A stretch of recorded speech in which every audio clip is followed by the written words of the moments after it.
Alright, so I'm going to be reading you Five Nights at Freddy's Retold and Reimagined by me. But this IP, Freddy Fazbear, or not Freddy Fazbear, Five Nights at Freddy's, is owned by Scott Cawthon. So I do not own I do not own the copyright. I do not own the license for the IP. I'm just retelling this story differently than what it was. So let's get on with it, shall we? Introduction. In 1969, a young man by the name of Steve Raglan would be a part of a deal with a man off to a really great start. Yay.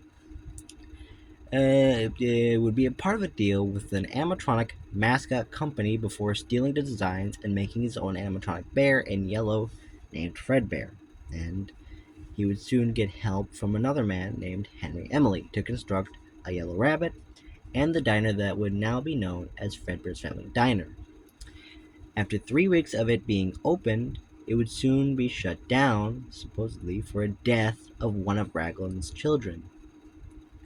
That would soon shine a new light for the company.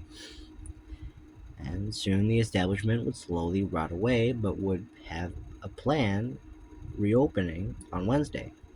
But something would go horribly wrong before its reopening.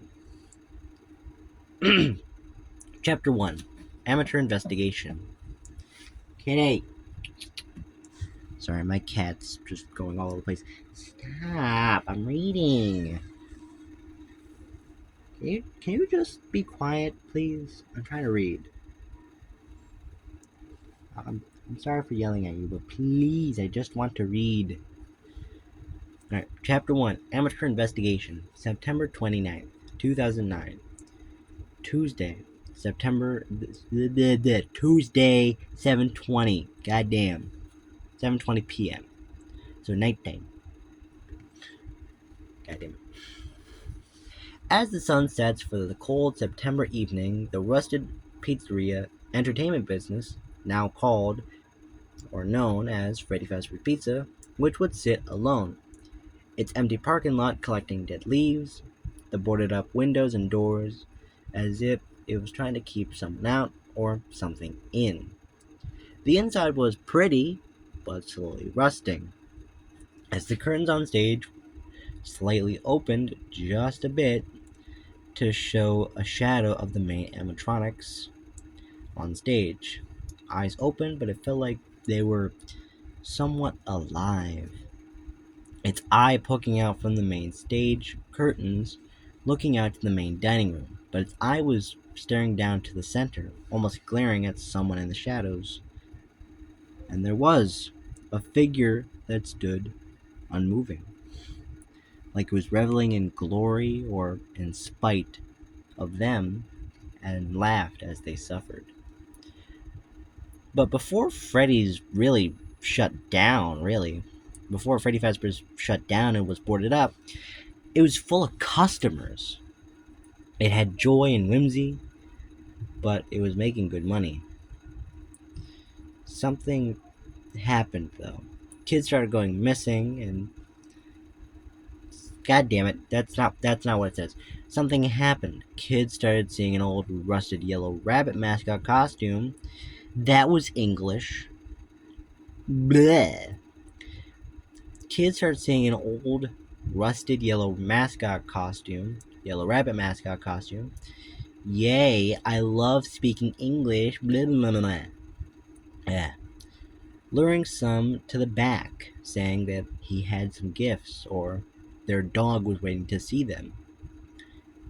But what they were met with was a locked door and that same yellow rabbit holding a knife while it laughed. Kitty! Hold on.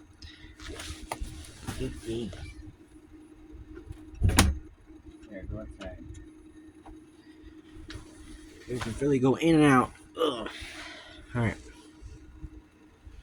Missing kids report would stockpile on Freddy's as angry parents begged and pleaded, wanting to know where their kids have gone And yet, with no leads and no closure, only pain and agony would spread like wildfire around the business. Bleh. Kid after kid would go missing, and finally, one would come back hurt and afraid. And the story he would tell would leave Freddy's out of business and Steve Raglan arrested. An investigation would be put out, but the evidence would not come back and would never surface, nor would ever be brought to light. The missing kids have yet to be found or to be brought back, and the trail would end from when they were lured to the back to when they went missing. One night, a teen, almost in his 20s, broke into the restaurant with his dad's old camcorder and an old spirit box. So this is before it was boarded up. I just want to clarify. The start of it, oh, the restaurant that's abandoned, with boarded up things. This was before it was boarded up, so it was still kind of operational for the time. I should mention that. I should really mention that.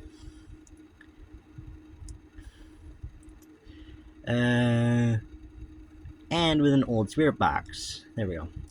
His mom used as a radio since it had that kind of function. As the young man lifted up the metal grate and opened the glass door to the restaurant, he turned on his flashlight and headed in without having a plan really to get out. As the kid walked into the main dining room, he put down his rucksack on one of the party tables, pulled out his camcorder, and started recording. He picked up his flashlight and headed for the main stage. As he shined his light, the footage caught from the camera caught a low glow from behind the curtain, almost like a white glowing dot staring down at him. As the kid pulled open the curtains, the animatronics on stage finally got light shined on them, but it was not the light they were hoping for. They stood there, slumped over. The footage again caught a low glow from Freddy's eyes, but when the light was shined on his head, his eyes were closed, but his mouth was ajar. The flashlight was turned over to Freddy's right, up to a blue rabbit, Bonnie. His eyes were slightly covered by circle glasses that he wore, but he stared off to the hall leading to the office. His jaw was wide open, almost displaying a grin. And finally, when the light was shined to the right, it was to Chica. Her eyes were open, but kind of in a weird way. One eyelid was broken, the other was normal. And its jaw was slanted and kind of misshapen. But it was staring the kid down, almost like a lion staring down its prey. But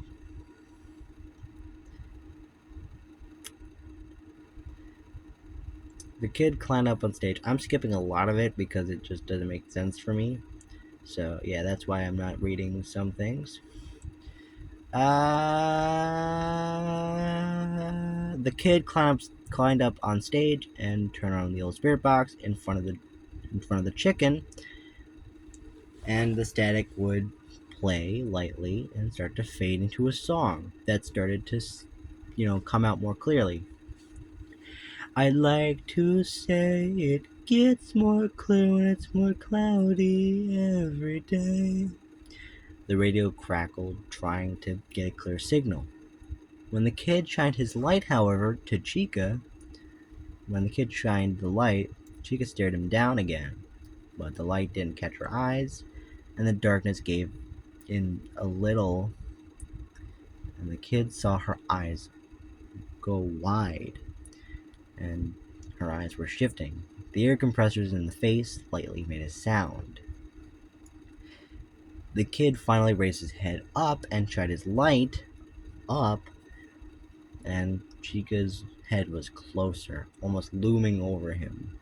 So that sound was basically the air compressors moving the body and the head, almost looming over him. And the light was just barely glimmering over, and it just encased part of its head in shadow. But her beak was now wide open. The kid got footage, but it was really too grainy and dark to actually make out what was happening or any features. So the kid jumped off stage, went back to one of the party tables where his bag was, and got his bearings, and then went out to the Pirate's Cove. I can speak English! Yay! The march to Foxy's stage was dark and eerie, but the purple star patterned curtains were lightly to be very happy and warm. A cutout sitting beside the curtains with a note reading out of order would just sit there. The kid was undeterred and opened the curtains wide and shined his light while he pointed the camera in. The footage was again too dark and grainy to actually see what was beyond that darkness, nor get any glimpse of what was hiding in that darkness. But the gut feeling of one of these animatronics that were supposedly bolted to their stage was now wandering around made the kid shiver, and a chill was running down his spine. So the kid turned back on his spirit box and the same song played. Lay and put your weary soul to rest. The radio crackled. If you're wondering why I'm singing it, it's because, I want to sing, okay? Sue me. I want to sing, okay? And Say Goodbye to Spring is a good song. I like it. It's creepy, but I like it. The radio crackled. I repeated myself again. Goddamn. Fuck. There. But the kid walked. Jesus. Voice crack, I think. But the kid walked down to the hall, leaving Pirate's Cove from the chills, and headed down to the security office instead of running for the door or getting away from danger that he just put himself upon. Who the hell is yelling outside? Yeah, I really don't care. As soon as he reached the office, it was dark and gloomy. But the desk had an old.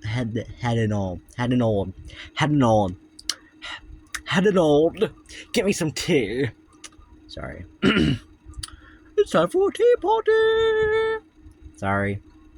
Ugh. As soon as he reached the office, it was dark and gloomy.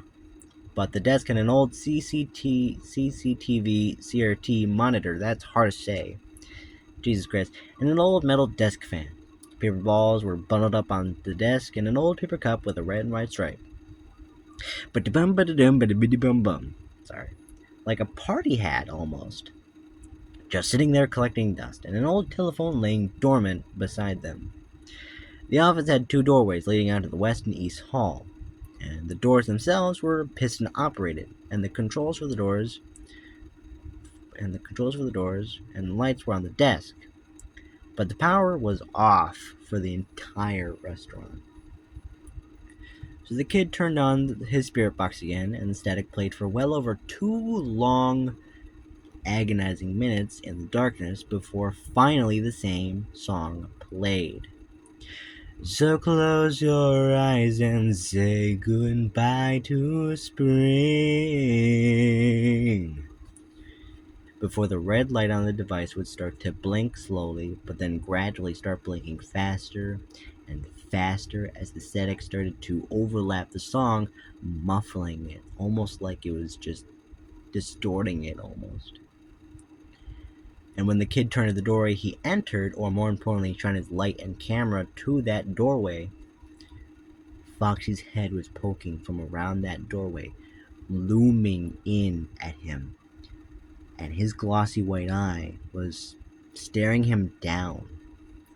So the kid dropped his flashlight and immediately ran out the other doorway to the dining room, and then made himself into the back room and shut that door.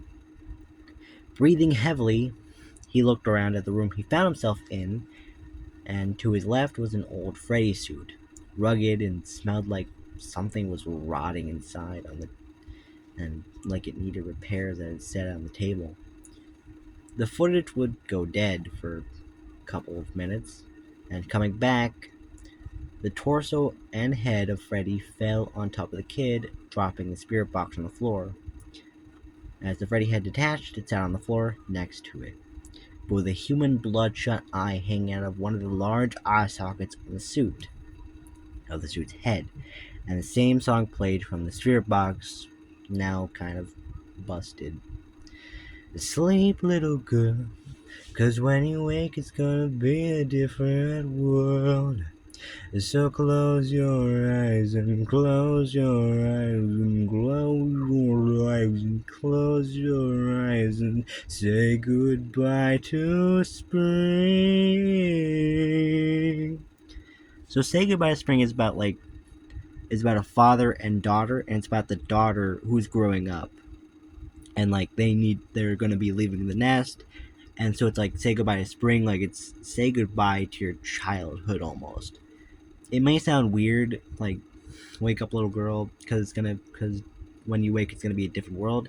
It's basically like the father preparing their daughter for the real world, to grow up. Like it's preparing them. It's like you're gonna be leaving the nest, so that's why it says that creepy line. I just want to make that clear.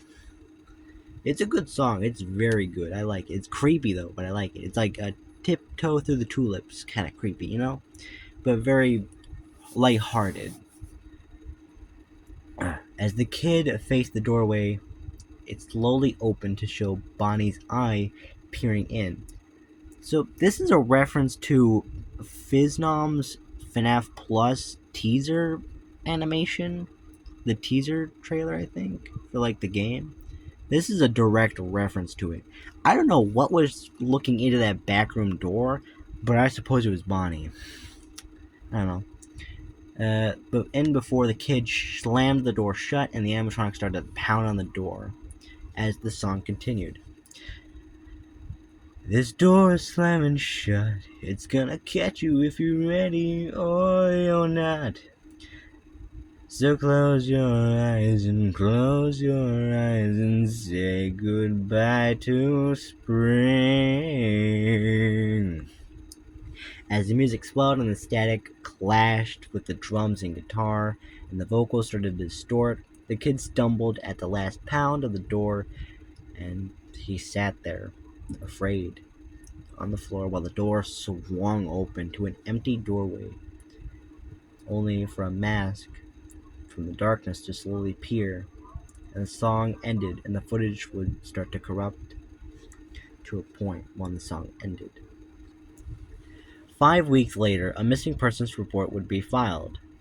Jason Miller, age 23, so he was in his 20s. Why did I call him a teen? He's 23. I'm retarded. Last reported whereabouts known was he was heading out to an old building. He was heading to that building again. That's a reference to FNAF 6.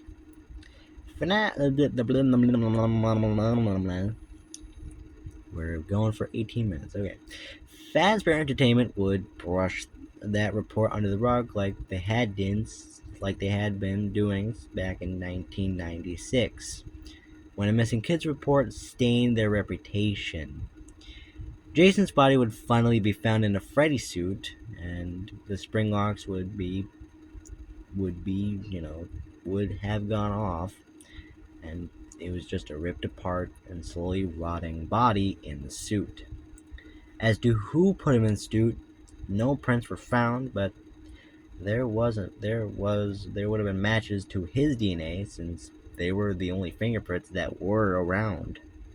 And the camcorder was taken in evidence and was documented on what the footage had caught, but it would be deemed as untrue, since animatronics could walk around. Because they couldn't walk around, it were impossible to make happen. Would not be deemed. I'm just an idiot.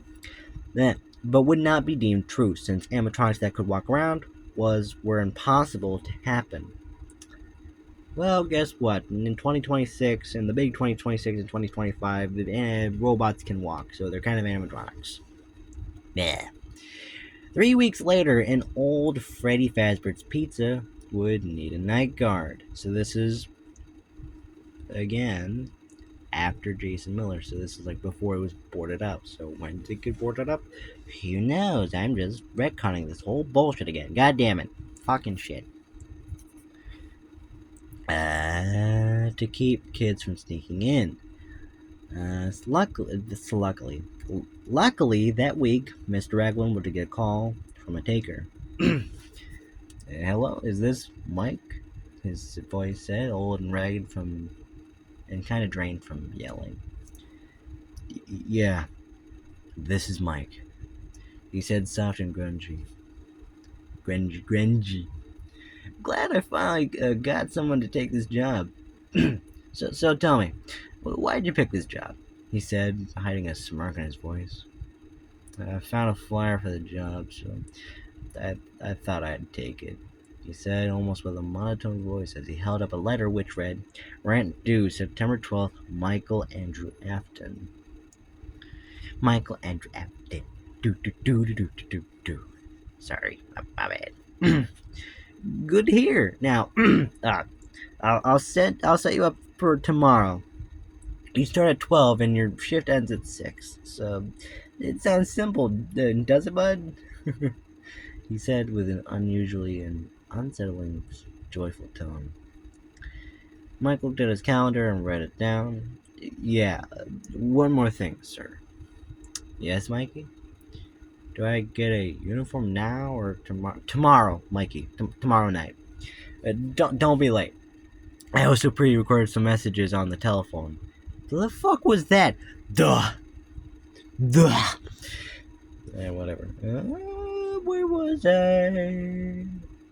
I also pre-recorded some messages on the telephone in your office for you, just to help you get settled down for your first night. And later that night, the old establishment would be missing. We would have another missing person's report that would plague the morning sunrise. But a single Polaroid of who was stuffed in suits was a rusting yellow Bonnie suit, but from the eyes of the socket in the darkness. So this is like the yellow rabbit is like standing behind the body in the suit. So yeah, it's like a selfie. Like, I just killed someone. Yeah, like that's what the yellow rabbit's doing. From one of the sockets hiding in the darkness was a flash of 2 human eyes behind that mask, staring at the camera. And there was something in its hand, a wooden handle, and something metal going through it. Full tang, I think? Like a knife has full tang, I think? I don't know what it's called. The Polaroid was stained with blood splatter, but there weren't any leads as to who was behind that mask or what item was in its hands. This yellow rabbit was only known in reports as, again, the yellow rabbit. Back in 1996, when the kids went missing and the reports were stockpiled. But the police were stumped on who the hell it was and what the killer could be. No one knew or why he did it, or why they did it. So this is like let's flashback to 1996 of May 16th, 9:18 a.m. So this is like well in before noon. Freddy's Pizza, the man behind the song. So this is a flashback. The the non-believer, Sean. Sorry. The sun was shining and the clouds were looming overhead as laughter of children in the arcade rang out. As the old grungy animatronics shifted and swiveled, as the air compressors within just made clunking noises as they blinked and opened their jaws and moved their arms and head. Red and blue and green lights shined down on them as on the singing bunny, bear and chicken, and fox. But with 2 yellow animatronics, a bear and rabbit, with the speakers playing the song, Say Goodbye to Spring. If you could see the smile on my face, which I'm not recording my face, you would see I have a big smile. But as some parents were having fun, a mother would look for her child, but she didn't see him.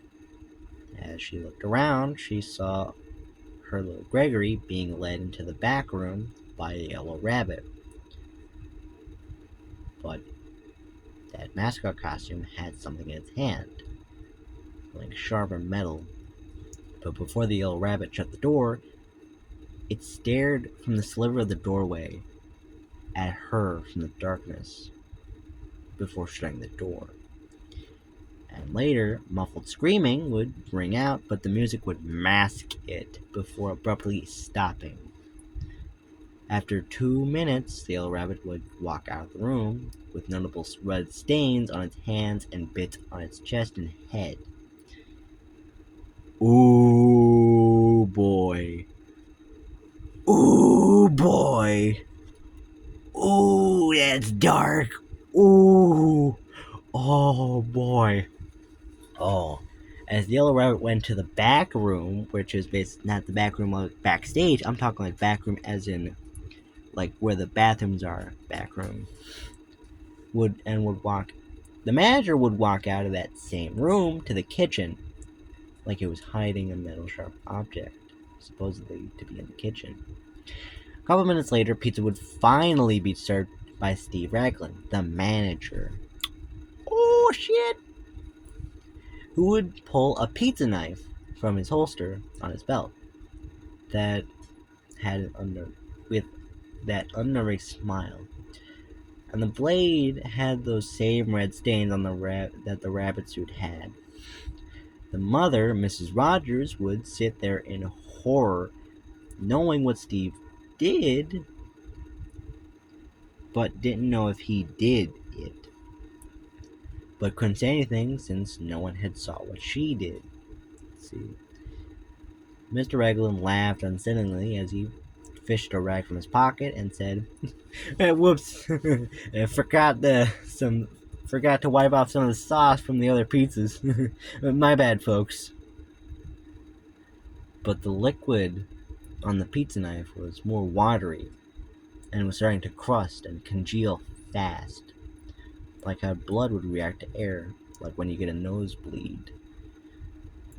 4 weeks later went by, and another mother would witness her child being lured. Another week flew by, and 3 mothers witnessed it, and soon after, lawsuits would hit Fazbear Entertainment hard. Multiple missing kids reports would stack on top of the company, and they were swept under the rug and flat out denied the allegations. But the company would be sued for up to $7 trillion in child safety negligence issues, and yet the company kept running even when a big money chunk was ripped apart. Chunk was ripped apart. Sadly, Freddy's was soon to close its doors on September 20th, 1996, and would only reopen on Wednesday of 2009 for a small birthday party for security work. Chapter 2: The Graveyard Shift at Freddy's. Night 1. The first night's never usually that bad, right? Or I'm sorry, Night 1. The first night is never that bad, right? September, Monday, the 12th, 2009, 12:01. Michael would pull up to the old building of Freddy Fazbear's Pizza, and as he got out of his car, headed up to the front door's gate, and locked it, pulled it up, and hid inside. The smell was musty, like attic or fabric smells of a retirement home that baked pizzas for like half a year. So like think of a retirement home, but if they baked pizzas for like half a fucking decade.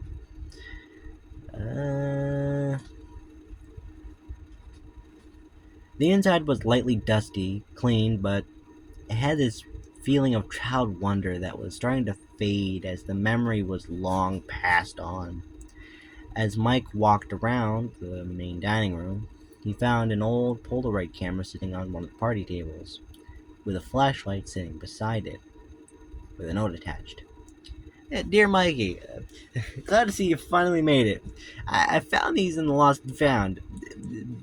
I think of it as a think of it as a welcoming gift for your first night. Your office is waiting, Mikey. Have fun and don't let the fox catch you, Mr. Ragland. I'm giving the manager a sort of whimsy voice because I want to save my voice for other things. Mikey looked around. Mikey! Mike looked around in the dark dining room and grabbed the light and camera and headed for his office. But he couldn't shake the feeling of something lurking around as if someone was staring at him from somewhere. Mike finally got to his office and was met with an old security camera system and a uniform and a couple of old CRT CCTV monitors. God, Jesus Christ. Blah, blah, blah, blah. I can't say that fast. Blah. On the desk with an old crumpled paper balls, an old telephone, and a red and white striped cup on his desk. Red and white striped cup.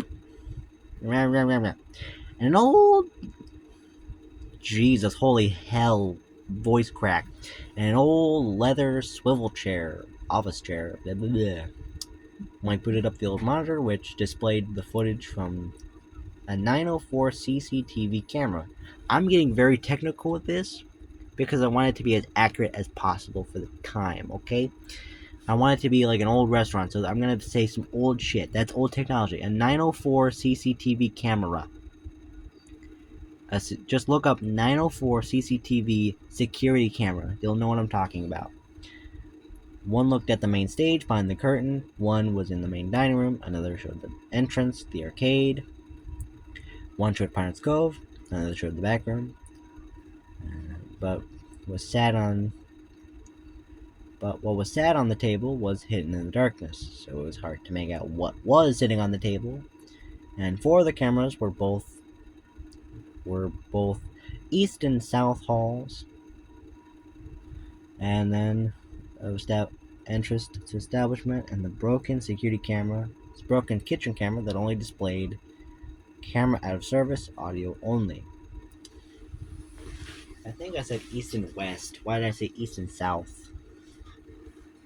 South hall and east hall? Is that what it is, or east and west hall? I don't know. I'm dumb. Excuse me. Again. And the last couple were the east and south corners on either side of the office. While Mike was looking from cam to cam, one animatronic would leave the stage and wander into the backstage. Mike switched the main stage camera to find only the two of the band on stage, and the rabbit was seemingly missing. Mike searched the cameras wildly and stumbled on the backstage cam and saw the rabbit standing there with the figure at the table, its gaze unsettling as it tilted its head before looking dead on at the camera, its jaw slowly opening as its eyes rolled back and lowered from the socket. Its soulless and unnerving stare at the camera was unnatural. It felt like it was trying to communicate, but then the camera flickered before going dead. And when it came back online, the rabbit was gone, and the figure on the table was now in the light.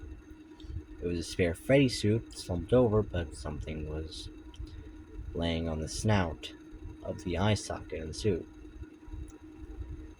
It looked like a human's eye. So this was before the amateur investigation.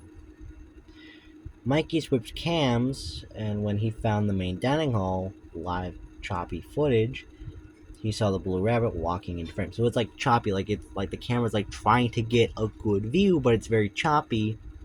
No, it's actually like choppy, like it's like not really up to date with modern hardware, so like very choppy. What am I talking about? Yeah, I'm a fucking idiot.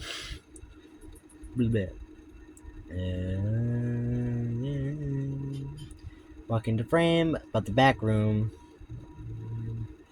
from the back room, and stopped in the middle of the room walking into frame from the back room and stopped in the middle of the room, the dining room, and just slowly turned its head and stared at the camera.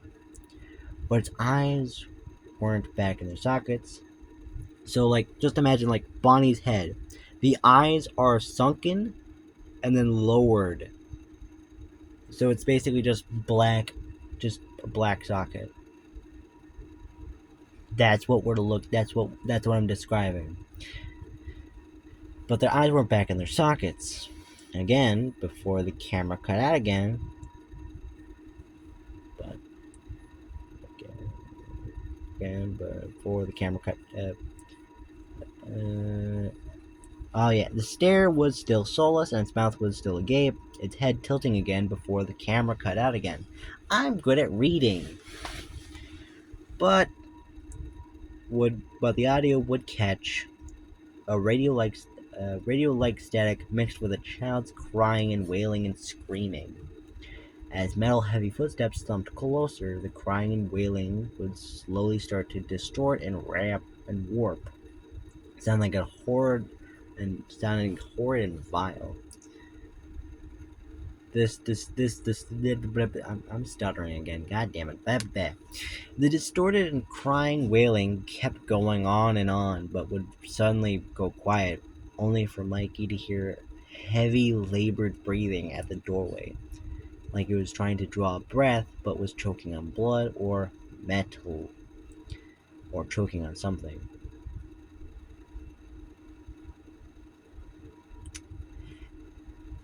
And just as its hand was trying to reach in, pistons hissed as the door shut slowly, with a final hiss. But when he checked the light, the rabbit just stood there at the window, staring with those soulless, eyeless sockets from the mask, as its fists slowly started to pound on the glass, with each thumping rhythm. It started to cry and wail again as the lights from inside its head began to flash and flicker as it kept pounding on the window. Its hand slowly gripped the suit's head, pulling off the costume's head to reveal a rusted endoskeleton's head, but would have blood dripping from the neck. So like they can see like you have the head, but like you can see like under the endoskeleton head, like it's supposed to be like a actual animatronic head, like Showbiz Pizzeria animatronic endoskeleton, as like you can see the neck and it's very bloody, like there's blood there. Like that's what I meant by that. Oh, it would have blood dripping from its neck. Mike kept looking, but he could see a child's rotting head just barely poking out from the shoulder cutout of its arm. So like as you can see, like there's there's gaps in the suit from Scott Cawthon. Like if you see like a render, there's like gaps in the suit. So from that shoulder point, you can see like a rotting head of a corpse. That's fucking gnarly, dude. And every movement of the rabbit sounded like something inside was trapped, slowly rotting away, slowly being pulled and torn apart. Mark. Hello, everybody. My name's Markiplier, and welcome back to Five Nights at Freddy's. Sorry. Mike felt weak in his stomach, and as he backed away from the window, but the rabbit was out of sight of the window. Oh. Huh? Mike backed away from the window, but then the rabbit was out of sight of the window, just as the rabbit started to pull the door open. Mike could see it struggling, like it's like a child trying to open a door, like it's like as it's like having a tantrum, it's like pulling open the door, like it's like that. It's like a child just like trying to get their way, like it's like to pulling open things and shit like that. Like it's like it just fucking creepy. Where was I? Was The rabbit was starting to pull open the door. Mike could see it struggling, but as it kept pulling open the door, the power went out. Everything went silent, but the sound of heavy metallic footsteps down the hall got closer and louder. And when Mike turned to the left doorway, both piston-operated doors opened with a hiss and the rusty groan of metal. And later, Freddy's eyes would glow in the flickering darkness as his music box chimed a tune. Every minute felt like a month. Every minute felt like a month. The fear slowly rising until Freddy's glowing eyes faded and the music box wound down. A grandfather clock chime would ring throughout the building and the lights would flicker back on. Bonnie was back on stage and Freddy was too. Chica was still on stage somehow and Foxy was on his stage respectively. It felt it felt wrong. Those things were just walking around and they just had disappeared, and now it's 6 a.m. and they're standing on stage as if they're bolted down now. Something was off, but as Mike felt like he won, the phone rang in his office, like at the start of his shift. He didn't answer the phone, and the phone didn't ring. I'm just gonna delete that. Hold on.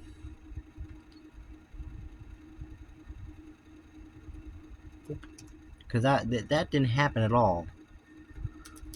So I'm wrong in that regard. Dead wrong.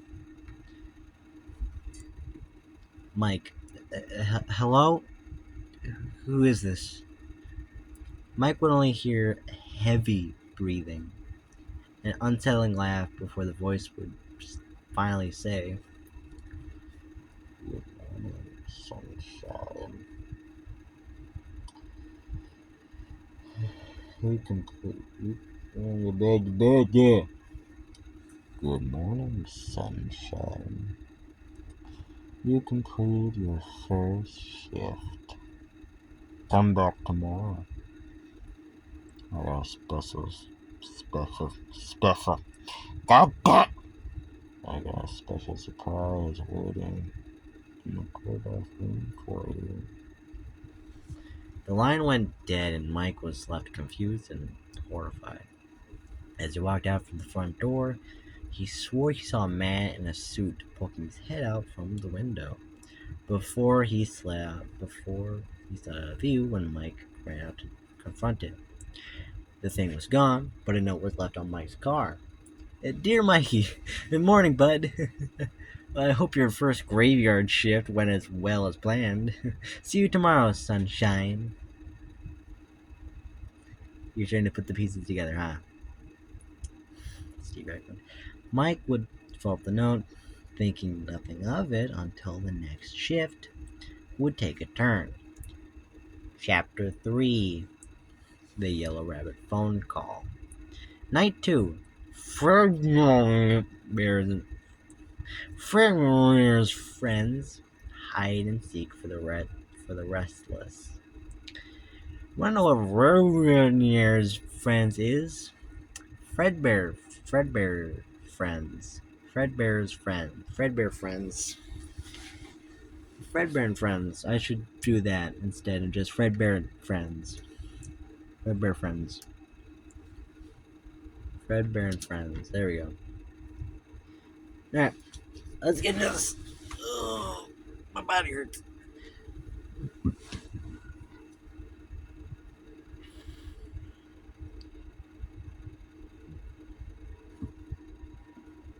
September, Tuesday, 13th, 2009, 11:38 p.m. Mike got to the building early in the night and only found an old rusty Dodge Challenger sitting off in the parking lot far off. It may have been the lights from the parking lot, but the color was purple. Might have been from the lights from the battered street lamps, but that color of that Dodge was purple. Mike shrugged it off and headed inside with his flashlight and camera, now knowing The animatronics can move around at any time with no drawbacks, and no way to stop them at all. Mike would get a new friend soon. When he finally reached his office, his phone. Now, I'm gonna say this right now. This is not horror. It might seem like horror, but I do not want to give these animatronics a very scary thing. We're gonna see like they're children in a suit. They're misunderstood. Bonnie was trying to defend his home, but soon we will see that they didn't want to attack at all. Okay, I'm gonna put that out there. Freddy, Bonnie, Chica did not want to attack. Bonnie was made to attack, and so is Freddy and Chica. Foxy doesn't give a fucking shit. Kinda, he does, but he's a kind of a what's Tsundere? I don't fucking know. I don't fucking know that word. Why am I saying that word? I'm a fucking idiot. He's a softie, but he plays it off like he's like, you know, stern, tough, macho man. You know, he's supposed to be like a supposed to be tough, but inside he's more like a softie. When Mikey finally reached his office, his phone had a message for him. So this is when we finally get the message. The glowing red light. This is like a new message. The red light on the phone slowly flashed, and so he picked it up, and he listened to whatever was recording was. Hello again, sunshine. You're early. And how she I fucked it up. Let's go in. Hello again, sunshine. You're a little earlier than how you should arrive, but tonight, Bonnie seems lonely and wants to play again. And the others are waiting to play too. Keep them busy for me, Mikey. I'll be waiting until 4. Hope you make it out to see me. Why am I making him sound hot? He's not supposed to be hot. He's supposed to be, you know, scary and creepy. Why? Why am I giving him such a hot voice? The fucking book talk girls are gonna go crazy for this asshole. God damn it. No! No! No! No! No! He's not supposed to sound like Ghostface. God damn it. No! God damn it. This is what I get for making like that kind of creepy ass voice, and yet fucking I try to make it sound creepy, but it sounds fucking odd. Fucking Jesus Christ, fuck this bullshit. Damn it. Bleh. The phone would go to dial tone, leaving Mikey with a dread and a guttural feeling of horror waiting for him as if he stayed. So he checked at the cameras, but was met with a blue rabbit, Bonnie, jumping off stage as the camera started to fill with static. It didn't wait. It marched down to the hallway, crying, distorted wailing, started to play again. But when Mikey pulled the lever to shut the door, this time it started running towards the office. So before it walked down to the office, crying and wailing, now Bonnie is running to that door. Bonnie's not wasting time. He's defending his home. He is pissed. He doesn't want to defend his home because, like, he knows that Mikey isn't doing any wrong, but he's just scared that he will. Because he's wearing the uniform. Because he doesn't know who the killer could be. He's scared, though. And Steve's like, hey, he's gonna hurt you. You have to hurt him before he hurts you. So, yeah. That's the thing in this book. Okay, I just want to mention that. But anyway,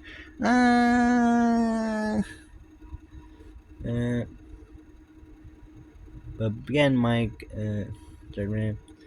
runs the door, his office, and its hand reached out before being crushed and ripped off as the rabbit howled and cried in the pain as it pounded on the door.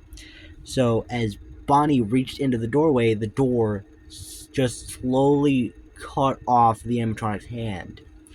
So as Bonnie was reaching in, as it ran into the doorway, its hand got caught in the door and just got severed.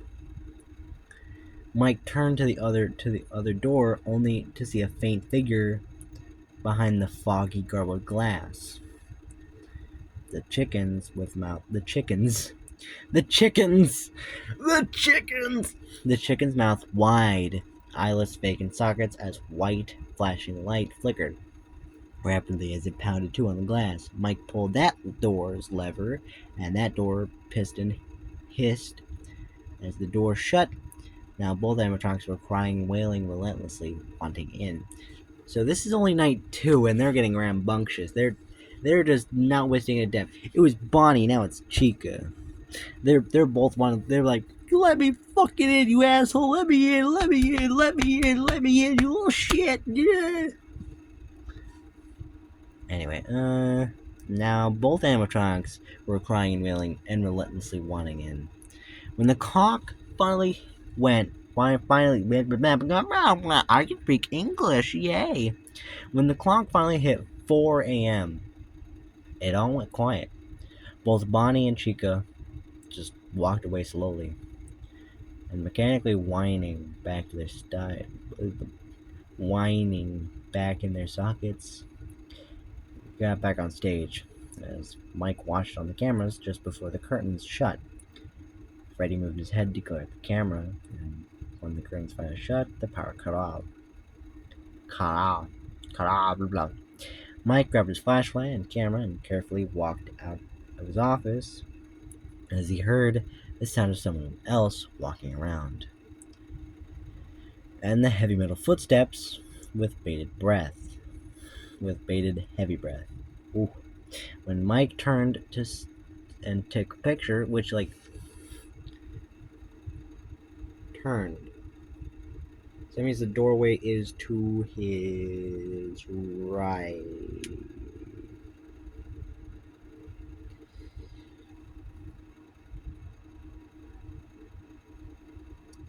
I'm not good with letters. Hold on. Yeah, his right. Okay, never mind. Yeah, the entrance would be to his right. I'm kind of dumb. When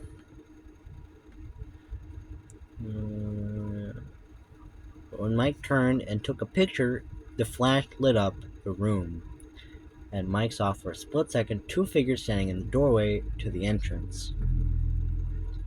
My neighbors are blasting their music again. I love it. So fun. And Mike saw for a split second 2 figures standing at the doorway to the entrance. The only exit out of the nightmare. When the Polaroid finally developed, it shadowed the figures. It shadowed. I love English. Oh my god, I speak perfect English. Wow. As the photo finally developed, shut up, asshole.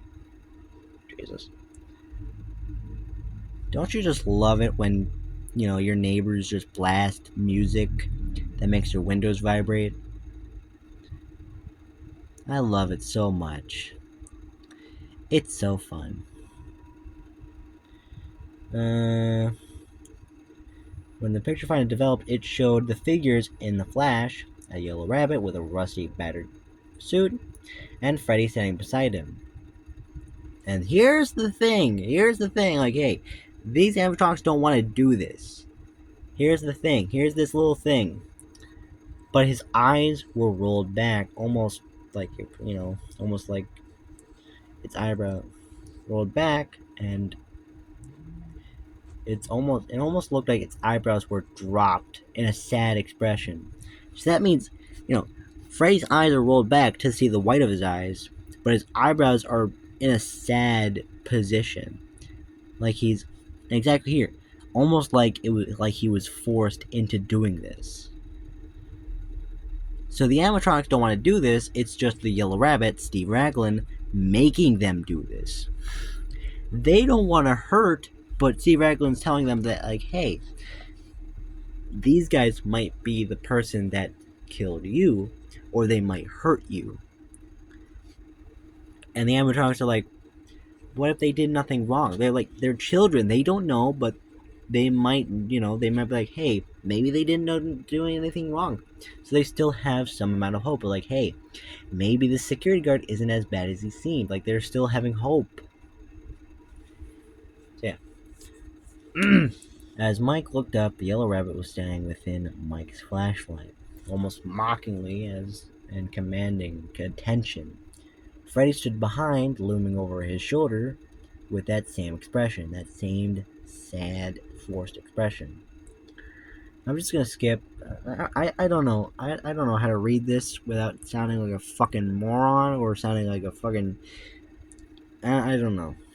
Yeah. I'm just gonna say it plain so the book talk girls can fuck off. Well, hello again, Mikey. Isn't it just wonderful to see a friend waiting to see you?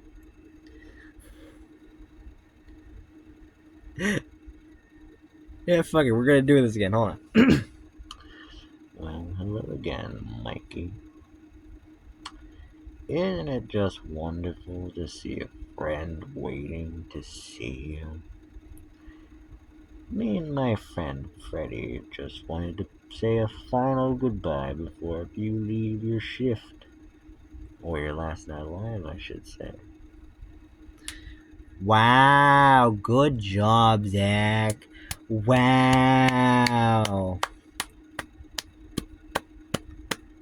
He said the thing. Oh my god. Oh my god, oh my god. It's your last night alive, or I should say. Oh my god, he's a villain. Wow, Zachary, you know how to write. Wow. Wow. Yeah. It laughed as he gestured behind Mike, and when he turned to see over his shoulder, both Bonnie and Chica were waiting, with the same expression. Just kidding, I didn't write that down. I do say it was entertaining. I do say it was fun entertaining your little job, but I think it's time to wrap up your story. I don't want you to try to find the truth soon, do we? Bonnie and Chica grabbed Mike's arms painfully and started to drag him away towards the back room, where Foxy waited with an old Freddy suit. But thankfully, the clock struck 6 a.m., and the animatronics powered down slowly as the hissing from the compressors in them, and the yellow rabbit disappeared along with that old Dodge. And another note left on Mike's car, written hastily. Hey, Mikey! I just want to congratulate you on your second shifts, on your first 2 shifts. Only 3 more to go. Mike felt uneasy, and on the drive home, the note that was hastily scribbled left a deep, concerning feeling that would soon be met with. Soon be met with what? That's how it ends. Chapter 3: Hope of the Restless. Night 3: A Lullaby of Tragic Souls. Oh, lullaby, huh? We're doing musical. We're doing music box, huh? Ha ha ha ha ha ha ha ha ha ha ha ha ha ha ha. Night 3. September, Wednesday, 14th, 2009. The evening of Wednesday rolled on, and Mike was putting on his new uniform that Mike had given him for the upcoming promotion for the weekend. This new uniform, is it purple? Purple gay? Oh, it says here, Mike got an old purple Freddy's security uniform. Oh, baby. Oh, baby. But with the left arm's patch torn off and in place with a new Freddy, Bonnie, Chica, and Foxy. And the back had faint text. Regarding a family diner. So this is an old uniform from Fredbear's Family Diner. So Fred's Family Diner had purple uniforms, while Freddy's Pizzeria probably had gray or blue uniforms. Maybe green. I wouldn't think green. I'd say gray or probably like black and gray, and then Fredbear's Diner would have like purple and gray. Yeah, that suits it. All right. As Mike went to grab his flashlight and Polaroid camera, his telephone rang, so he walked over and answered it. Hello? Hey, Mikey! I just wanted to let you know that the animatronics will be more on patrol, but that uniform could be useful. And don't forget about Friday, Mikey. It's just gonna be a fun party for you. Will I get a raise? You'll have to wait and see. Okay, whatever. I'm just about to leave to get to the restaurant. The line went dead weirdly, so Mike hung up, only for the phone to ring again, and Mike would pick up the line, only for that same heavy breathing before it spoke. Hello again, old sport. Happy to hear from an old friend. Mike hum up. Mike hum up. Mike hung up immediately, so Mike finished getting dressed and ready for work, just to head to Freddy's. As Mike pulled in, that same purple Dodge was not there though. So Mike went to the back of the restaurant, only to find that purple, rusting Dodge parked in the back, but with the trunk open and the engine running. Something or someone was still here, or lurking around. So Mike shined his light at the car, but the light only barely shined bright enough to get a clear view. So Mike walked up to the driver's side to find a small notebook with small red stains. Mike picked it up and flipped through the pages. It was a whole diary of whoever it was had this. Depraved, gruesome tellings of the murders of missing kids and where they hid the bodies. Alright, here we go. Let's read the diaries. It was so thrilling to hear them scream and cry. It made it so much better when the light from their eyes slowly faded. Jesus Christ! I'm just gonna blank that. That's gruesome. Jesus fucking Christ, Steve. My God. Try for roll open. You can tell what I fucking did. You can tell what I read, okay? And I wrote, I had to shove the little shits into the suits, but I had to snap and cut a couple limbs to fit it fully. I just left them to rot. And the best part? No one will notice the rotting corpse of a little shit in the dumb robots. Makes good money depriving dumbasses for extra cash. Can't wait for another dimly willing victim for me to play with. Jesus fucking Christ. How fucking demented is my mind? What the fuck is this shit? It's edgy. What the fuck? There's some fucking grade A edgy shit. Jesus goddamn Christ. Holy shit. Edgy. Gee my god. Oh. Edgy. Mike threw the notebook away and backed away from the car in utter horror. Mike immediately bolted to his car, only to find all four tires were slashed, and the engine had parts ripped and missing. So as Mike was reading, I'm such a fucking retard. Wow, nice. And parts are missing. Wow, so Steve had all the time in the world.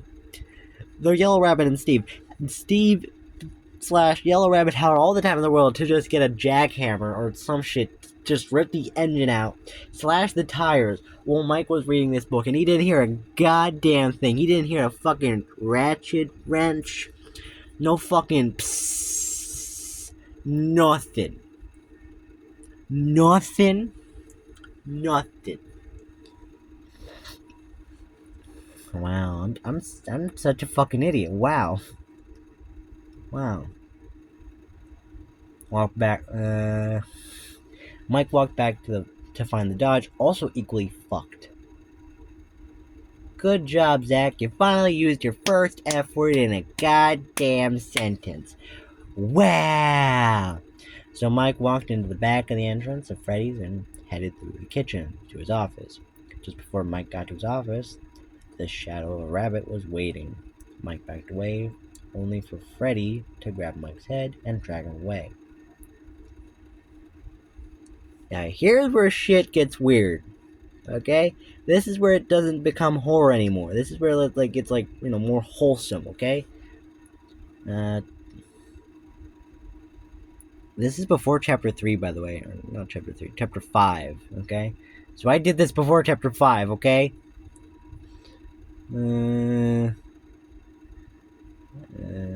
Just before Mike got to his office, the Shadow Rabbit was only for Freddy to grab Mike's head and drag him away silently into the back room. Once Freddy let go of Mike, he backed away almost as if he didn't want to hurt him, and held out his hand, which had an old repaired speaking spell. Mike, urging him to grab it so that he could communicate. Mike picked up the speaking spell and spelled out Freddy. Picked up the speaking spell out of Freddy's hand and turned it on. Then clicked on the knob. I don't know how a speaking spell turns on, which rang out for a minute before an automated voice on the window said, "Thank you, Michael. Can you hear me?" Yeah, loud and clear. Listen close. Follow my instructions carefully. The yellow rabbit wants you to play its game. The device lagged and glitched out. Don't follow his path. Save yourself. Get out of here. And leave you guys to rot? No. I can't. There must be a way. Freddy's eyes widened almost in surprise and hope. You want to help us? You actually believe her and her tellings? Oh, who's her? Who's her, huh? Oh, who's her? And him? Are they your friends? Go to the music box and visit her. She has the answer, but him. She stays in the kitchen, slumped over. You'll know who you're looking for once you follow the spirits. Spirits? What are you talking about? Freddy stepped forward and held out his hand to Mike's shoulder, like it felt desperate, like a desperate plea. Please, just listen. I know it's a lot, but it will make all sense soon. Okay, I'll listen. It's where it gets very, very wholesome. Okay? I did this before chapter 5, like, what is it, Gub Gub? What is it? Chomsky, I think. Yeah, that guy, big guy. Softy. Yeah, it's like that, like, companion. This is before all that shit, okay? I don't know. Freddy hugged Mike like a child finally rejoining when what he called a father. It's getting so wholesome, it's getting cold. Soon Bonnie would stomp in, but would glitch and suddenly an inner child spirit took back control. It's like Bonnie just stomping and like, eh! Like he didn't have any control over like the mechanical things until the spirit actually finally got back in control.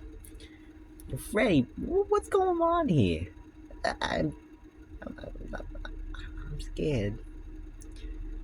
So I'm just gonna say I'm just gonna do my normal voice instead of doing this kind of voice. Just gonna say it's okay. I'm scared too. But we finally found an angel to help us. An angel, like the ones we're supposed to be. Yeah, but tomorrow, she said we'll help him out with getting out. Tomorrow she'll help him out getting out. I don't know about this. You know how she gets when you talk about leaving when it's still around. The yellow bunny guy? Mike questioned. Freddie and Bonnie turned to Mike with wide frightened eyes. Yeah, yes, exactly. That's the one who was waiting for you in the office before I dragged you in here. You saved him from a death. It placed us. That's better having him rot in our suits, or worse, in the trash bags. Yeah, or that poor kid. Kids? You mean there's more? There's more than one of you that's ended up like you guys? And sadly, yes. And the lucky ones that left with their parents never got to see the horrors that we faced, or that, or they ended up like Cassie, resentful and cold like a spirit that's just in the winter. Can't rest and has finally seen what she calls true pain. She's been here since 1996. She's muttered that number for as long as it mocked her. What happened What happened in 96? No! Hush. Both Freddie and Bonnie rushed to cover Mike's mouth. Wait until tomorrow and meet the puppet, you dimwit. Don't bring Cassidy into this. Okay, jeez. Mike checked his watch, and it was already 6 a.m. I'm just gonna say this now. It might be weird, like, oh yeah, the book started out as like horror. It's now becoming wholesome. This is in no way a horror book. It is wholesome. It maybe have some like some horror aspects. It has like some more, but it's supposed to be a wholesome book. Okay, there's gonna be some really wholesome shit. Okay, because these are kids in suits, so I'm making them more like happy and joyful and whimsy. Okay, I'm not all just doom and gloom. Okay, I want it to be happy. Okay, this is what I'm doing. Mike checked his watch. It was suddenly 6 a.m. and the animatronics powered down. But as Mike walked to the entrance, Foxy was standing there at the exit. Hello? He ran away. Who ran away? Mike asked. Foxy turned around fully to look at Mike with mild irritation. The yellow rabbit, you dunce. You been a slippery bastard. But yet you dropped this. I don't know what you used it for, Mike. Foxy held out an old rusty but bloody machete, like a pizza knife, but it's rust. But in his rusted metal hand, exposed hand. So like Foxy's metal hand's rusty. So what do you use it for? Keep asking dumb questions and I'll smack you with ye handle. That bastard used it to kill us, you dimwit. He said, his voice glitching like Bonnie and Freddy's. I will set you free. Don't be thinking, you slick fucker. I know where a spineless god lies. I'm serious. You talk with Freddy and Bonnie. I believe it when it's spoken with the last in the box. Until then, get lost. Yeah, I'm gonna try to talk in like a. No, I'm not gonna try that. I'm just gonna be like I'm gonna talk in like a Scottish accent, but I don't want to do that. It's supposed to be like pirate talk, but like, I fucked it up. Anyway, Mike walked out as Foxy stomped back to his cove angrily to sharpen his hook. But as he sharpened, Freddy pulled open the curtain and gently poked his head in. I thought I told you to leave. Oh, it's you, Mike. Foxy. Me and Mike and Bonnie were just telling the truth. I may have been a little harsh on him. But it's his damn fault for asking dumb questions. He didn't understand, like, how we first. Don't. Don't bring it to that level. Some things should be forgotten in the past. Will you help us? Foxy stopped sharpening his hook and sat there for a minute before letting out a soft sigh. Of course, Freddy. I'll be there to help. But for now, just wait until tomorrow, buddy. So Foxy, he's a hardhead, but he's very soft. Like, he has a soft spot for them and Mike, but he's very a very like parental kind of character. Like, he wants to keep them safe, but he knows that, like, he has like a soft spot. Like, he comes out as tough, but he's very soft. He's angry, but he can be soft. Chapter 4: The Music Box Holds the Key. Night 4: The Marionette's Lullaby. Ooh, a new lullaby, huh? Ooh, we're gonna get the puppet. Ooh, we've been here for an hour. Oh boy, is it dark out? Oh shit. Oh, we've been at this for like we've done 4 chapters of this. This is gonna be one long ass video. Ugh. Oh, excuse me. Sorry, my bad. September, Thursday, 15th, 2009, 7:20 p.m. Yeah, baby.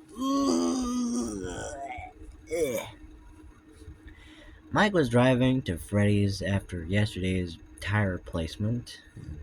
He was met with the doors chained shut and a rusty Dodge parked right by the front door. So Mike drove to the back and found that door was boarded up. But the basement door was wide open, and the mask just beyond the light above the basement door just slowly faded into the shadows, urging him to follow. Ooh, who could that be? But it wasn't the yellow rabbit mask. It was a pale white mask, red lipstick, purple tear streaks with a smile with rosy red cheeks. Ooh, it's the puppet. Oh! Mike got out of his car and cautiously headed down to the basement with his camera and flashlight, but when he turned on his light, he heard a voice of a little girl. The light hurts our eyes, Michael. Please turn it off, she said softly. Show yourself first. Then she finally stepped in the light within. She finally stepped in the light. Within the eyes of the mask, 2 glowing white dots shined from the shadows of her mask. Is this better now? Mike turned off his light, but her eyes still shined through the dark. I heard about. Nah. I'm fucking it up. God damn it. I heard about you and my little brothers talking about a way to be free. Correct? So, like, when she says brothers, it's like, not like they're actually related. Like, hey, like, you're a brother to me, like a friend kind of brother, that kind of thing. Like, she's talking to people like brother or sister, like that kind of thing. Yeah, exactly. I was hoping you could. Oh, my dear brother. You should find a way out for yourself instead. It isn't safe for you to stay and help. You'll end up dead like the rest. No, I'm staying here to help. Please, just listen. We could try to trick that dumb, but don't say it before he comes. Before. God damn it! Before he could say more. Why? Blah, blah, blah, I'm fuck. God damn it! Blah! God damn it! I can't speak for the life of me. Ah! No, I'm staying here to help. Please, just listen to me. We could try to trick that dumb, but don't say it. She is near. You need to leave now. What? No, I have to. You don't understand, do you? She doesn't want you to help. She will just continue to brood. So leave. No, I came too far. That yellow rabbit is going down. You thought of that too. I will free you and the others. Very well then. I'll tell the others. Be careful though. He's looking around.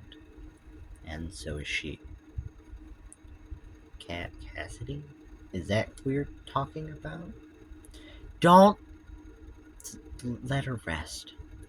She's already had enough trouble for one afterlife.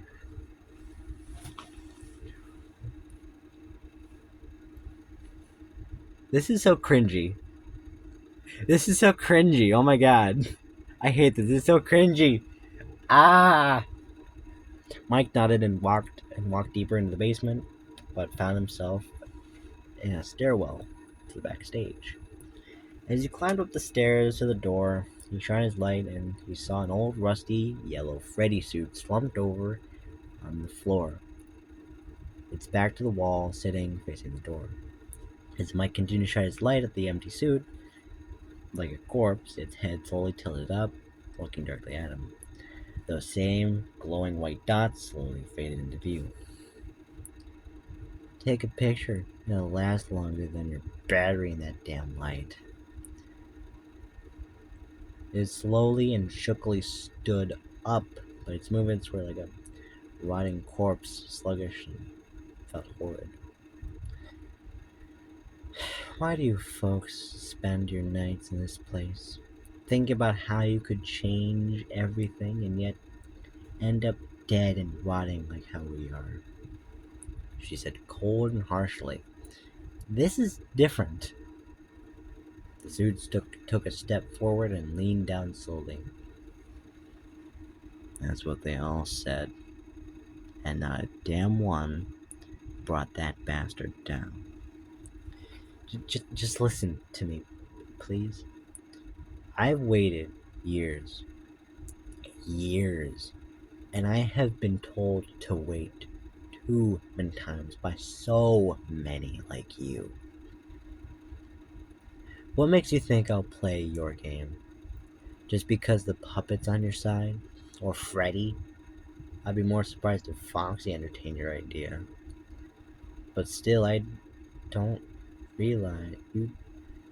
But you still don't realize how in over your head you are, Michael. I don't want you to end up like us. But all poor souls that end up with your uniform meet the same fate over and over and over again, thinking they can save us instead of saving themselves. That's making me cry. It's cringy, but it's actually making me cry. Holy shit, Jesus. Ah, who's cutting onions? Ah. Well, it's supposed to be serious, but I'm fucking it up. I'm so sorry. I'm crying. Ah. She said with a cold but tearful tone. Mike didn't back down. I'm saving. I'm setting you all free. he goes down tomorrow. The suit took another step. The suit's face eerily close now. You really are foolish, aren't you? But I commend your foolish bravery. Hmm. Fine. I entertain your little brainless plan. Only because I want the others to be free. And not stuck here like I am. Like me. It was that easy? I still think you're foolish for trying to get this plan to work, but sort of. Only because I'm staying here just to make sure it knows. Make sure of what exactly? The suit's head turned back to Mikey, staring him for a good long while. That is only for me, and me only, to know. Understood. Yeah, well, okay, understood. Understood. The suit slowly backed away and slumped back down. Its eyes faded into the darkness, and the suit was empty again. Like the corpse or the spirit that was in the suit left. It didn't leave like it went to heaven, it just went away from the room. It didn't leave like it's flying up to heaven. Again, I'm reiterating this. It didn't leave. It's just going to another room. It's still around, but it's not inhabiting the suit. That's one thing, okay? That's a different thing. Like they can leave the suit, but they can't leave the restaurant. Okay? Okay. Leaving conversation to wait for the next day.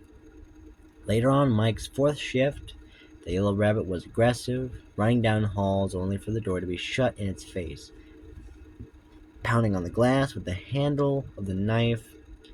When it was 6 a.m., came around and finally backed down. When Mike walked to the front door, only to be ambushed from behind and chloroformed and dragged away. As Freddy's friends watched in horror, only for their hope to be going to die in one of the old suits. Mike would soon wake up in a springlock nightmare. So yeah, the yellow rabbit was like very aggressive on night 4.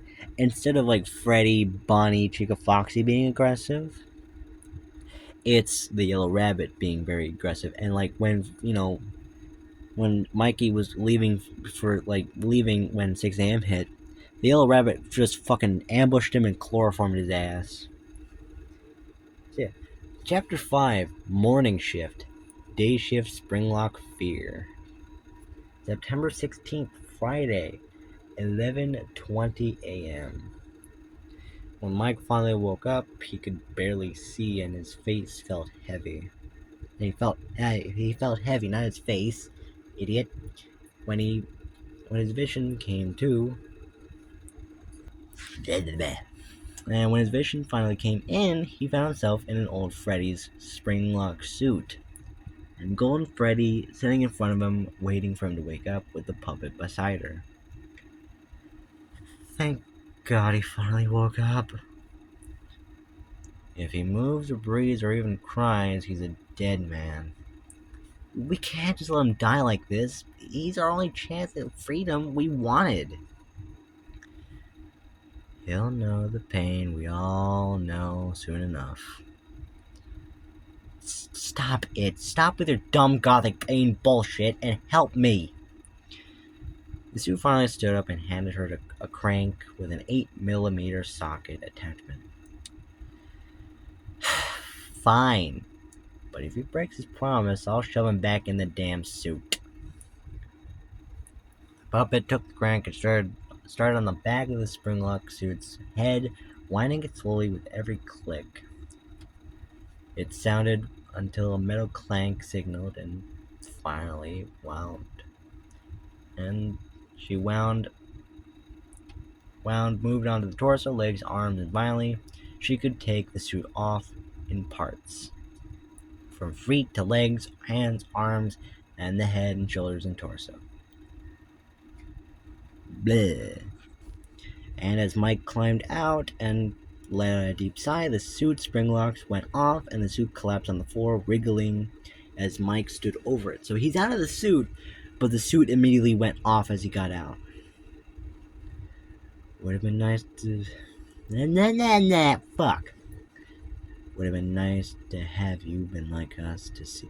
Enough! You will get your revenge on it, not Mike. The suit lowered his head and bowed his legs. Bowed? How long was I out? A couple of hours, give or take. Yellow Rabbit got the jump. But Cassidy put a damn fucking gift box over my lid and tried to stop me. The others were cowardly, and so were you. You wanted that yellow bastard to make him be like us, didn't you? He would have fit in. The puppet looked down at her in shame as Foxy walked in the basement. It's almost time. Huh. So it seems we might actually be getting out of here. What time is it? It'd be getting late, lads. Our last shifts are upon us, mates. We best be getting ready for his arrival. It cuts off immediately at arrival, so we best be getting ready for his arrival. There you go. Foxy's sentence would be cut off as a fire axe chopped deep into his endoskeleton skull as he collapsed to reveal Mr. Ragland. Steve Ragland. Mikey. Buddy. Who are you talking to down here? Mike backed away as the puppet stepped in front, and with Golden Freddy standing beside her. Mikey. Did you make new friends without me? Did you find what you were looking for, sunshine? You are... Mr. Raglan stepped closer, and the head of his yellow rusting rabbit suit from behind him. The head of it. So, you do remember me. And it seems you finally found your spine. Oh, what a shame it will be when I hack up your little helper. Mike backed away as the suit and the puppet stepped forward. The hell you are! We've waited for years for this one chance, and there's no way in hell that you're taking away from us now. Oh, still defiant, I see. Always wanting freedom, and always wanting something more. Well, that's too damn bad. You'll just have to sit back and watch as I take more and more missing profits. Missing profits is like, like a profit, like the hope of escape, like it's like a profit, like a hope of something, like that's what he means, like a missing profit. I don't fucking know, I'm just dumb. I don't fucking know. I thought it was, funny. I thought it was cool to say that shit.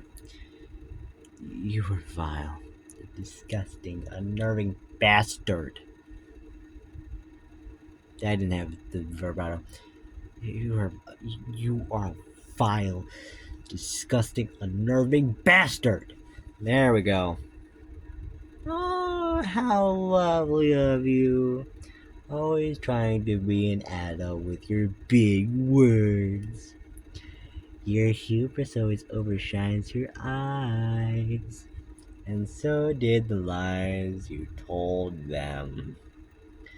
Always telling those little bastards that someday you'll be free.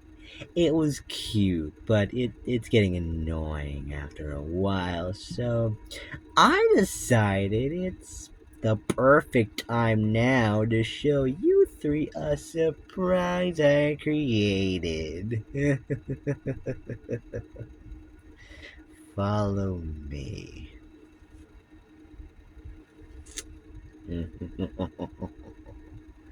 Oh boy. Uh, as he walked out of the basement and waited for them to follow. But when they did follow, they found their animatronic friends torn and ripped apart. Freddy with an axe in his chest, Bonnie's face ripped open and revealing an endoskeleton, and his right arm was cut off horribly. Chica's arms were snapped and mangled and on the floor, covered in wires and motor oil. It was like a murder scene, but for animatronics. Oh! And the yellow rabbit just standing there in the middle of the dining room, amongst the ripped and torn animatronic bodies of what the friends were. He stood there almost reveling in the glory in what he had done, and he just laughed mockingly.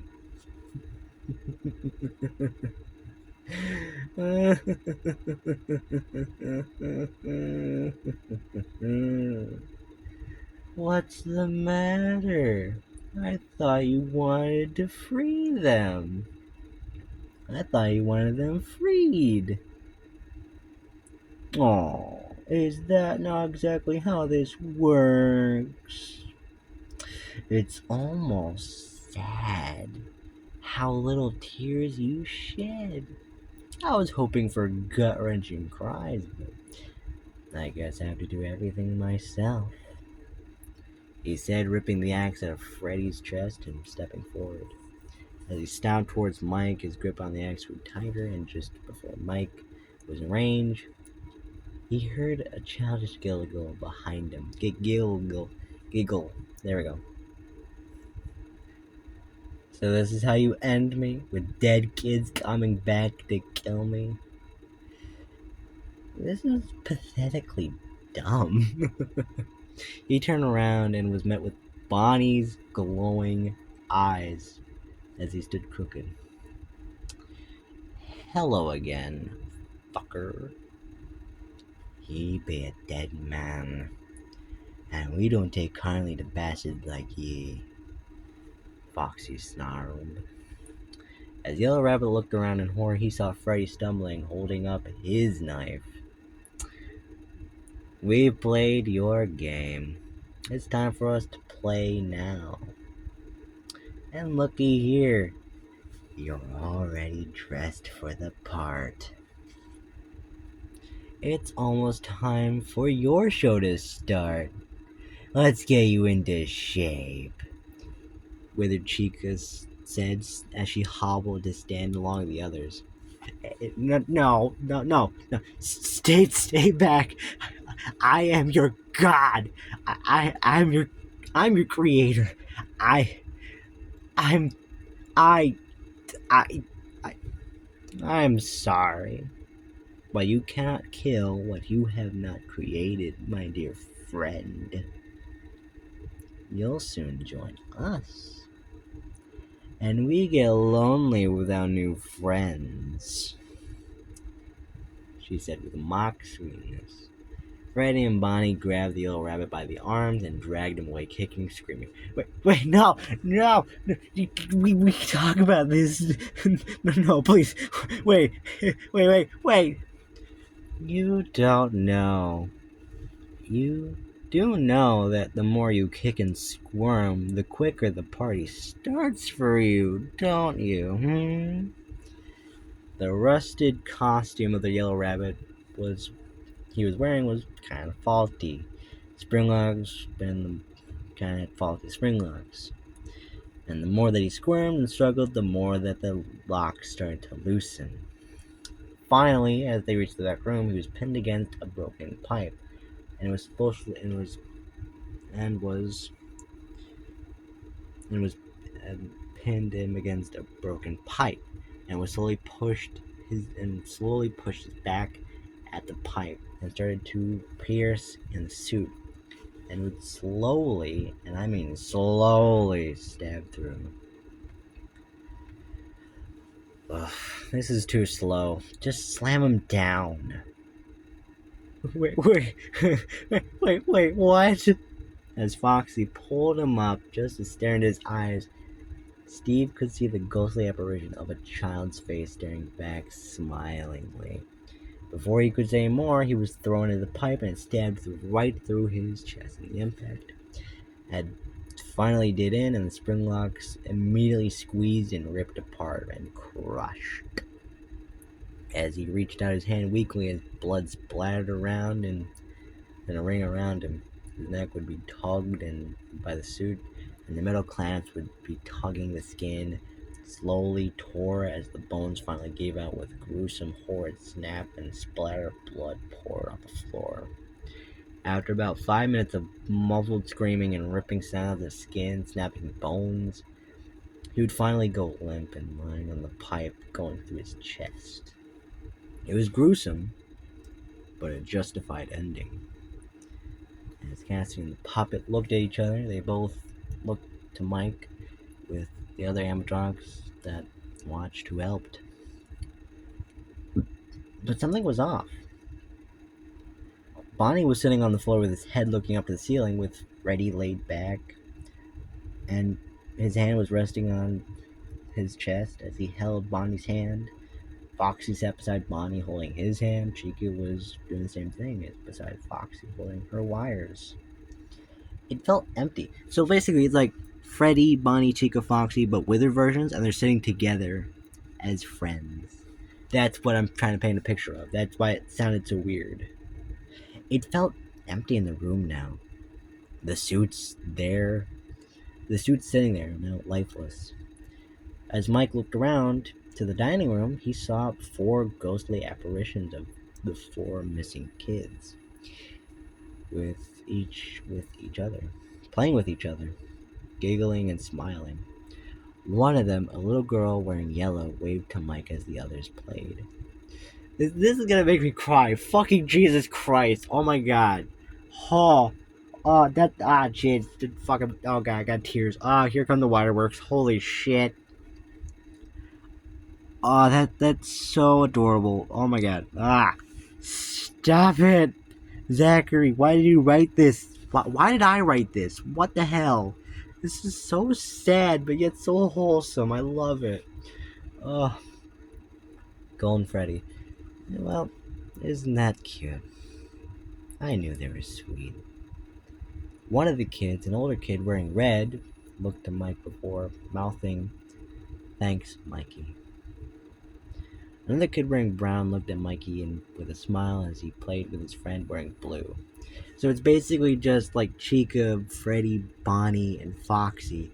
They're playing with each other, like playing tag or just hang out with each other. And they're looking to Mikey and they're just being like thank you. They're being very sweet. Oh my god. Oh.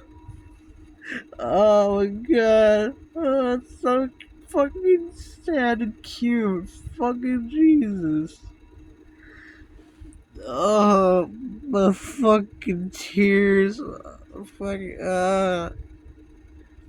so fucking, it's so adorable. It's so sad. Jesus Christ. Oh, waterworks. After a moment, the kids stood up and looked at Mikey and they waved their final goodbyes. Stop it! As they slowly faded away. Oh, and all that was left was the 4 old masks corresponding to the respective characters that they shared the colors with. The bunny, the bear, the chicken, and the fox. So cute! Oh! It's over. They finally got to fly. I told you they would fly to heaven. Those sweet kids needed guidance. And we helped out, right, Mikey? Mike stared out to the dining room with mournful, teary pride. He didn't get to say goodbye fully, as a tear fell on his shoulder. I know you miss them. I do too. Sometimes it's best to let them fly away. You did the best you could. I know. Sometimes life doesn't let you say goodbye, but the actions you showed speak louder than what you said. Even though you were a good father figure. Fucking Jesus Christ! It's so fucking sweet! Stop it! Oh, I'm crying. Really? Don't get too attached. I've already had enough for one afterlife. That mushy, heartfelt stuff. Fucking Christ.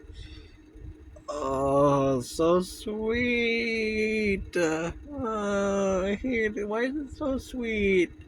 I'm not crying, you're crying. Who's cutting onions? Oh, it's so sweet. Oh, I love it so much. Uh, 4 months later, after Steve Raglan's missing persons report would be noted, Freddy's would be closed and the animatronics would be brought and repaired by a collector. And the body of Mr. Raglan would be found, but along with finding the body, the police had finally connected him to the murders in 1996, but since he was dead, the charges would never be placed. Chapter 6. You thought this was going to end on Chapter 5? No. Chapter 6. A sister location of Freddy's? March 6th, 2010. So this is a big jump. A couple months after Freddy's first location was closed, the second one would be underway by a new manager of Fazbear Entertainment. The new improved Freddy's location would have sleeker models of the animatronics with extra electronics. The new animatronics had building scanning and facial recognition software and the new directives to stop repeats of what happened in 1996. Sadly, animatronics malfunction during birthday party would have the business shut down only for 6 months before reopening, which ended up on another missing kid report, but was found safe at a nearby playground. Fazbear Entertainment would make more statements on how they would plan on remodeling old animatronics in the location, but it wouldn't turn out the same since those old models were damaged and bought. 4 months later, a young man would be driving home only to be stopped by a red light. As he waited, a flyer for a job would be catching his eye, and so he would make a U-turn to get a closer look. I know this is very cringy, and I'm bad at writing. I'm kind of good at writing a little bit, but I'm not really good at this. So if I say some weird shit or that shit, I just want to say this now. I am an hour into this. I'm not a good writer. My work is cringy. I speak like I'm a 4-year-old or that shit. I don't fucking know. I can't speak well, even though I can speak perfect English. But I kind of perfect. But oh well. I just want to say this now. I am not in no way a good writer or a perfect writer. I just write things because I want to. I should have said that at the start, but oh well. Anyway, what did the flyer say? Well, here we go. Do you like pizza? Old arcades, especially old animatronics? Then join the Fazbear family and be a star. We're looking for a nighttime security guard just to watch over the building. $150 for your first week. This is a fake number. Do not call this number. I'm going to say this now. Do not call this number, you fucking dumbass. This is a fake number. Do not call this number, okay? call 262-779-558-889-6942. Fazbear Entertainment. Do not call that goddamn number I just read. Do not call that number. It is just a random number I made up. Do not call it. I swear to God. Come down to Freddy Fazbear's Pizza and be a part of the family. Join the band today. I'm going to do an Erica Linebacker. Speed read. On the note that Freddy Fazbear Entertainment does not hold liability for any dismemberment, death, murder, missing children reports, or any case of killing animatronics. Please call the police if you have one of the liabilities after Fazbear Entertainment is not legally responsible for what happened on your night shift. On the note, we would like to tell you that if you do sign up for the night shift, you're already fucked or dead. Please do not call the number in real life, you dumbass. If you do, you are brainless and you get no bitches. Please call now. Help wanted at Freddy's. I tried to do a speed read like Erica Linebacker, but I think I did a pretty good job. I think Erica does a better job though. Anywho, let's. I gave a shout out to her, and I'm skipping over it. Well, sorry, ma'am. All right, let's get on with reading. The young man known around town as Jeremy Morg would take the flyer home in a couple of days. Would hook up to the job, which luckily had an opening in the upcoming summer nights. Night 1, old friends, new faces. Jeremy would pull up to the new location, and open the front gate, and it was off. And it was off because the metal grate was popped open and not shut and locked. But without a second thought, he headed inside, and on the register in the desk was an old Freddy Fazbear security guard uniform, a rusting flashlight, and an old Polaroid camera. Oh boy! As Jeremy walked to his office with his equipment he was given, he wandered into the main dining room where the stage had sat. Curtains wide open, lights off, animatronics stood there, seemingly powered off. As Jeremy walked, he could not shake the feeling of something watching him. As he walked down the hall, he passed the room with an arcade cabinet, old storage, an old stage, but an old arcade with old arcade cabinets, and an old stage. But the curtains had a small crack, and the darkness leaked out. As to what was in that darkness would be an old but new friend he'd meet soon. So that means it's an old animatronic, but it's a new friend. When Jeremy finally reached his office, he noted the two large vent openings on either side, and the room had only one entrance. The office was a one-way hall. When he sat down, he looked on his desk, and he had an old CRT monitor on the desk with a wind-up lever. As he looked around, he saw a large present with a box sitting in his office, with a lock connected to the note, reading, "Do not let the music box wind down. Keep the lock on it. Do not let it out." What could possibly be in the box? Prototype animatronic? A surprise? Whatever was inside had been there to keep it in there, but not by reason, but by force. As the night dragged on, the animatronics roamed around the building. To his horror, which he watched the animatronics wander like lost children. I'm just going to say this now. Even though the kids in the chapter 5, they left, they went to heaven, we have new kids. Nah, I'm just kidding. They didn't go to heaven, which is sad. They disappeared because they're free, but they've come back. Yeah, they were free, but they decided they were freed from their suits, but they decided to haunt their old suits and the new friend suits. But they have new friends. Oh boy. Soon the large vent connecting to his office shook, and something bashed on the lid, wanting freedom. As panicked fueled Jeremy, he looked to the hall and saw yellow glowing eyes. Accommodated by a radio chatter and garbled static, a spider corpse-like animatronic stared back at him from the darkness. But when it poked its head into light, a white-pink foxy-like head caught the light. As it climbed in the office slowly, one of her eyes staring down at Jeremy intensely. When Jeremy looked back in the maze box, the puppet was poking her head out to watch. But just as Jeremy looked back, the mangled corpse, like spider fox, tackled and chomped his skull, fracturing it, and she kept chewing. And all that Jeremy saw before it went black was the puppet waving goodbye.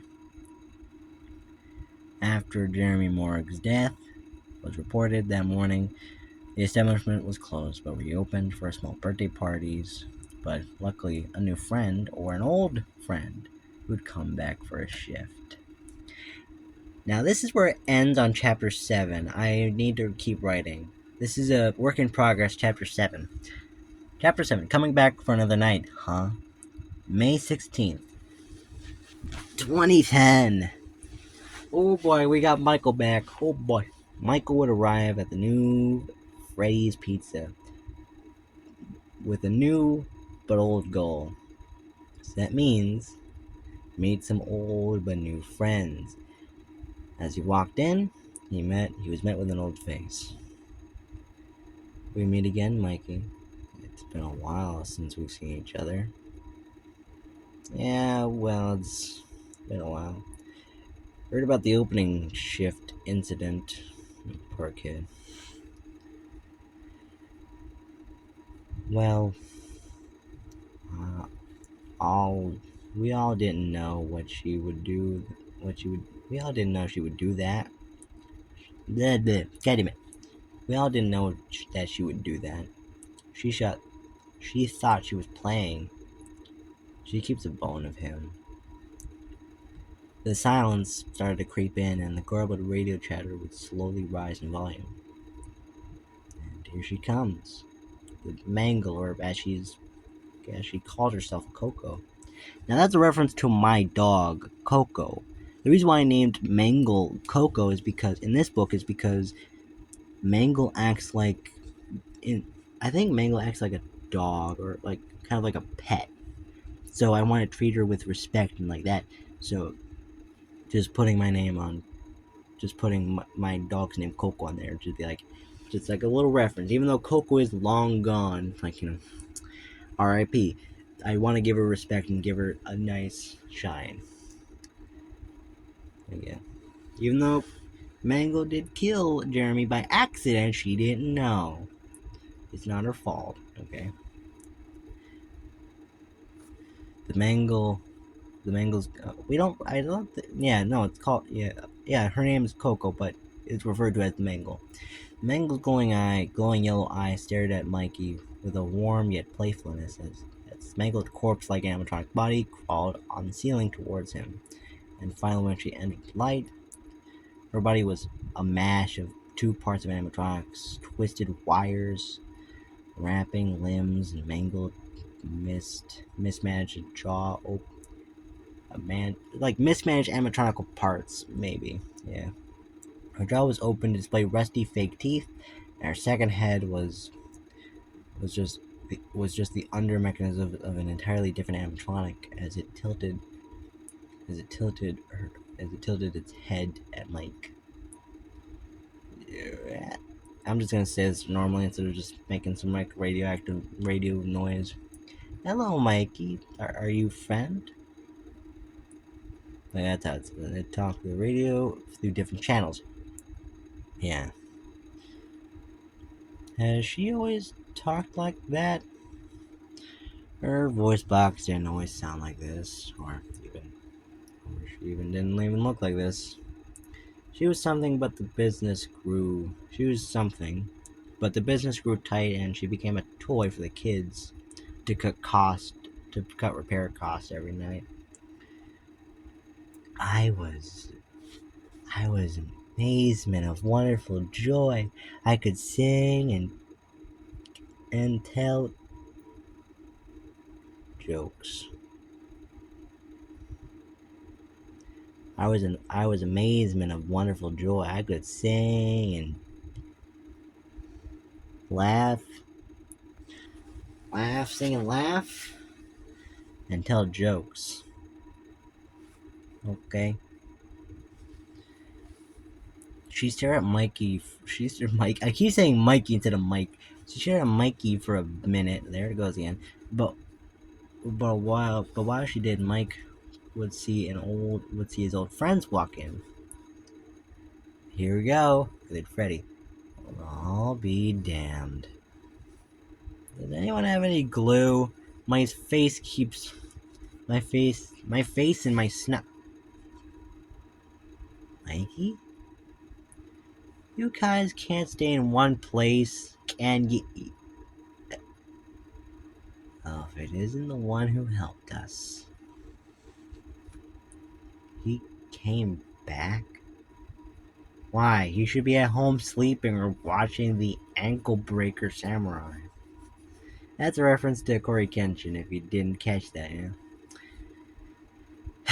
I had to pay bills, so I had to pick this job. And my last job had me working out of school, but the teacher was weird, so I quit. That is a reference to Baldi's Basics, and that is the end. Chapter 7 ends like that. It's a work in progress. I need to do, this is Fnaf 2, I need to do 3 and 4. And then 6. I'm skipping Sister Location, because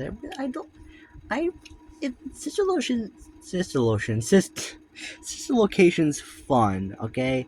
But I'm just gonna make like, you know, like Circus Baby, like all that shit. I don't know. Well, I'll do it when I get there. But right now I'm at chapter 7, and yeah, we got our old friends. We got Freddy, Bonnie, Chica, Foxy, and Golden Freddy back.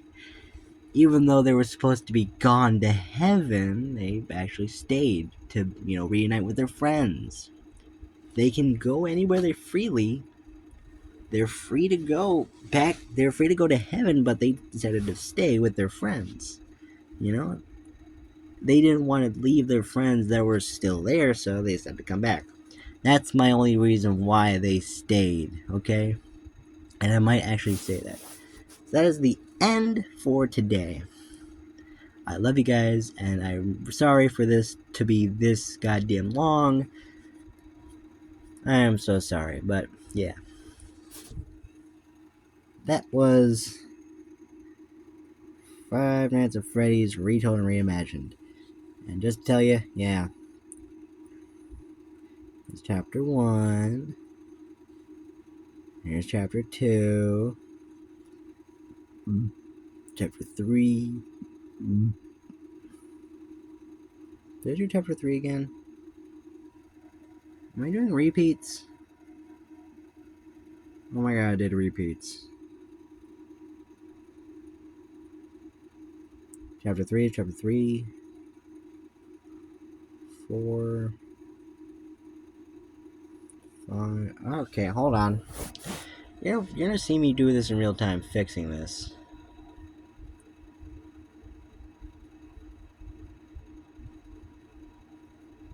Chapter 3. Chapter 3, chapter 4. You're gonna see me in real time fixing this. 5. 6.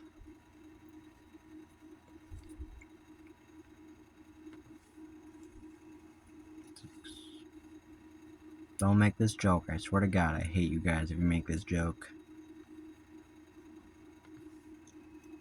Don't make this dumbass joke.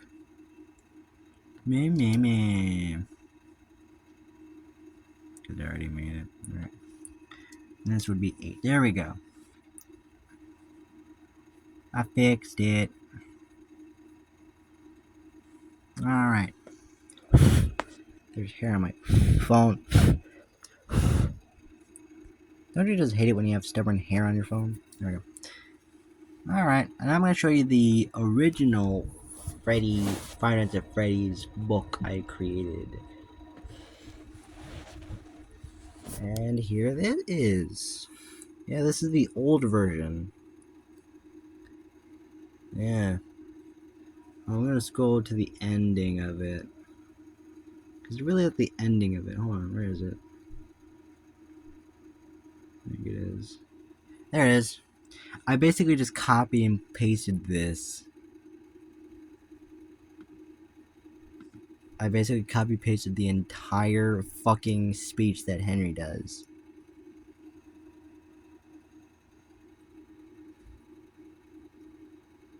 Yeah, this is basically the speech that Henry does, and I think a little bit of Scrap Baby.